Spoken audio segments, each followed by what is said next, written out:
दिल्ली का चुनाव खत्म हो चुका है। एग्जिट पोल जो इशारा कर रहे हैं उसके मुताबिक बीजेपी बड़े आराम से सरकार बना रही है। सबसे बड़ा सवाल यह है कि आम आदमी पार्टी के 10 साल का शासन कैसे खत्म होता हुआ दिखाई दे रहा है। कौन है वो जिसने आम आदमी पार्टी का सारा खेल बिगाड़ दिया? उस गेम चेंजर का नाम है नरेंद्र मोदी।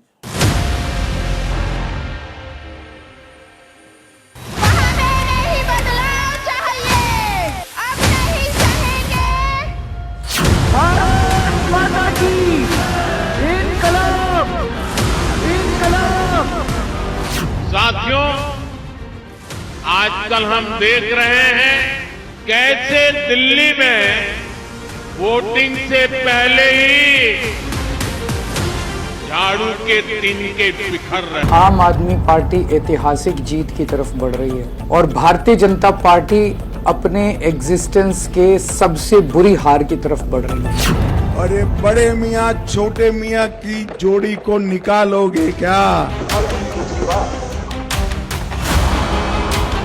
ये बजट मिडिल क्लास की जेब भरने वाला बजट है।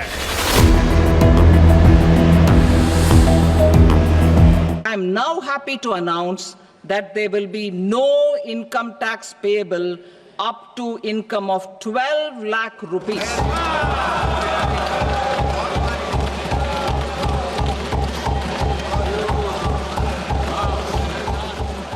क्या 40 सेकंड की इन तस्वीरों ने दिल्ली का सियासी मिजाज बदल दिया?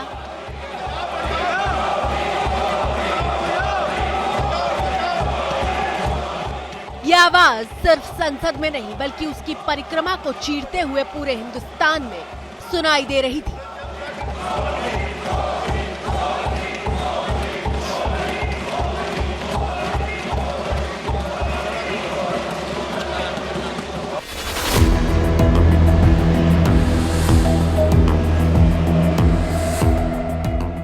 क्या इस आवाज ने दिल्ली की चुनावी राजनीति का मौसम बदल दिया है?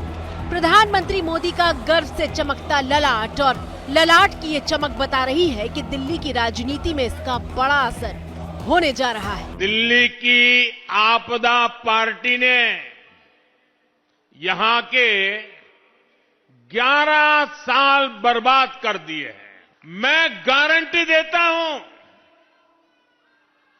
आपकी हर मुसीबत, हर परेशानी को दूर करने के लिए खप जाऊंगा।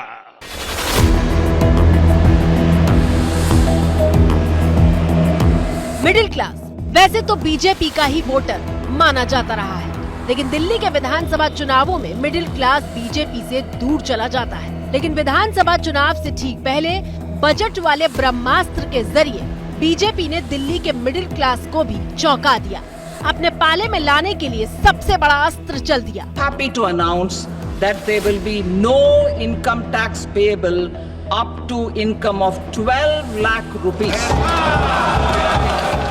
सियासी गलियारों में ऐसी चर्चा है कि आम आदमी पार्टी इस ब्रह्मास्त्र का काट ढूंढने के लिए छटपटाती दिखाई दी। टैक्स में छूट मिली है और सरकार ने 8वें वेतन आयोग की भी घोषणा की है। मिडिल क्लास की एस्पिरेशंस को समझने वाली सरकार, उनके सपनों को समझने वाली सरकार ऐसे ही फैसले लेती है। मिडिल क्लास और माइक्रो मैनेजमेंट, ये मोदी के वो 2 एम हैं जिसके जरिए चुनावी बिसात में मोदी ने दिल्ली की बाजी जीतने वाली चाल चली। ये बजट सेविंग्स को बढ़ाएगा, इन्वेस्टमेंट को बढ़ाएगा, कंजम्पशन को बढ़ाएगा और ग्रोथ को भी तेजी से बढ़ाएगा। अब समझिए, दिल्ली चुनाव से ठीक पहले 12 लाख सालाना आय पर कोई टैक्स नहीं लेने वाले ऐलान का मतलब क्या है। दिल्ली में एक बहुत बड़ी आबादी मध्यम वर्ग की है, जिनका वोट सरकार बनाने में बड़ी भूमिका अदा करता है। दिल्ली में सरकारी और प्राइवेट मिलाकर वेतन भोगी करीब 33 लाख मतदाता हैं। मतलब दिल्ली की आबादी में 21% मतदाता वेतन भोगी हैं। पूरे देश में सबसे ज्यादा वेतन पर काम करने वाले भी दिल्ली में ही हैं और सबसे ज्यादा सरकारी कर्मचारी भी दिल्ली में हैं।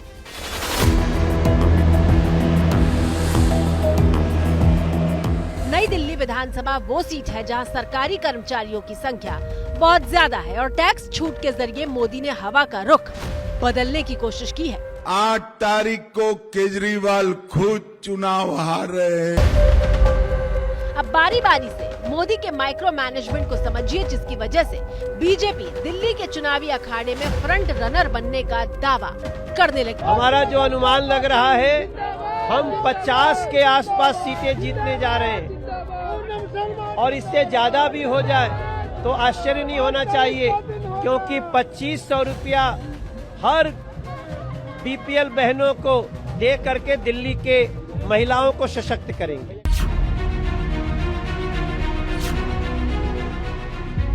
संगम में डुबकी लगाने के बाद यूपी के सीएम योगी आदित्यनाथ दिल्ली जब प्रचार के लिए पहुंचे तो यमुना पर ऐसा यलगार छिड़ा कि चुनाव तक का एजेंडा सेट हो गया। अगर एक मुख्यमंत्री के रूप में मैं और मेरे मंत्रीगण प्रयागराज के संगम में स्नान कर सकते हैं, श्री अरविंद केजरीवाल जी से मैं पूछना चाहता हूं, क्या यमुना जी में वह भी अपने मंत्रियों के साथ जाकर के स्नान कर सकते हैं क्या? बस इसके बाद तो यमुना के मुद्दे पर बीजेपी ने केजरीवाल पर चौतरफा हमले शुरू कर दिए। केजरीवाल भी दोगुनी ताकत के साथ जवाब देने आए और यमुना में जहर घोलने का आरोप लगा दिया। हरियाणा की सरकार ने दिल्ली में यमुना से आने वाले पानी में जहर मिला के भेज दिया है। अगर वो पानी दिल्ली के अंदर आ जाता और दिल्ली के अंदर ना जाने कितने लोगों की मौत हो जाती है, एक मास जेनोसाइड हो जाता दिल्ली के अंदर। हार के डर से आपदा वाले बौखला गए हैं। हरियाणा के लोग अपने ही बच्चों के पानी में जहर मिला सकते हैं क्या? पिछले 11 साल से ये प्रधानमंत्री भी वही पानी पीता है।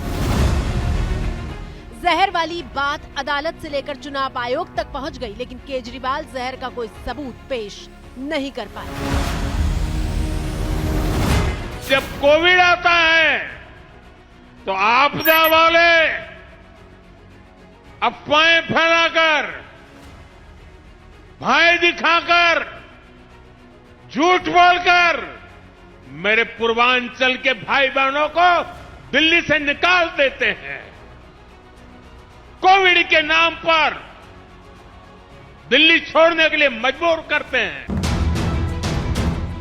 पीएम मोदी ने दिल्ली के पूर्वांचली वोटरों पर निशाना साधा है। दरअसल दिल्ली की 70 विधानसभा सीटों में से 29 सीटों पर पूर्वांचलियों का असर माना जाता है। पिछले 2 विधानसभा चुनाव की बात करें तो पूर्वांचली वोटर के प्रभाव वाले इलाके में आम आदमी पार्टी ज्यादा सीटें हासिल करती रही है।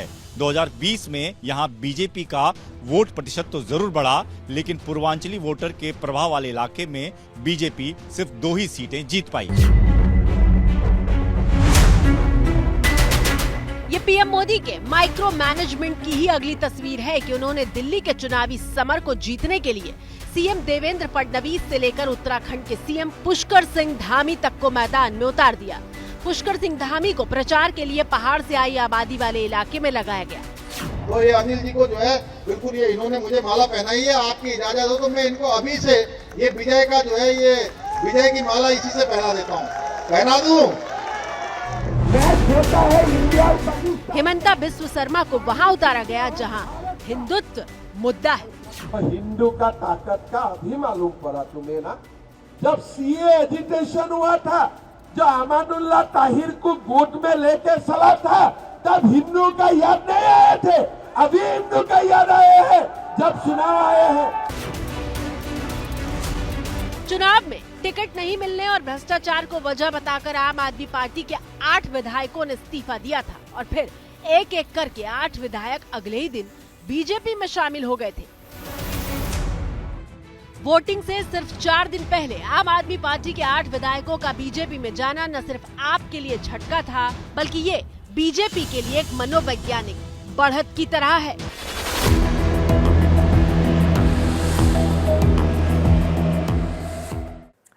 एग्जिट पोल के जो आंकड़े सामने आए हैं, क्या यही एग्जैक्ट पोल साबित होंगे? क्या वास्तव में 26 साल का सूखा भारतीय जनता पार्टी का खत्म हो जाएगा? अरविंद केजरीवाल की पार्टी का क्या होगा? खुद नई दिल्ली सीट जो फंसी हुई बताई जा रही है, वहां से अरविंद केजरीवाल क्या जीत का चौका लगाएंगे या फिर कोई और बाजी मार ली जाएगा? कई ऐसे सवाल हैं जिसका इंतजार हमें करना होगा 8 तारीख तक।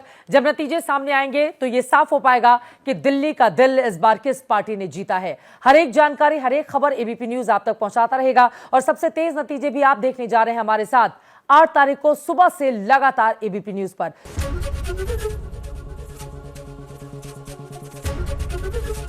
एबीपी गंगा, खबर आपकी, जुबान आपकी।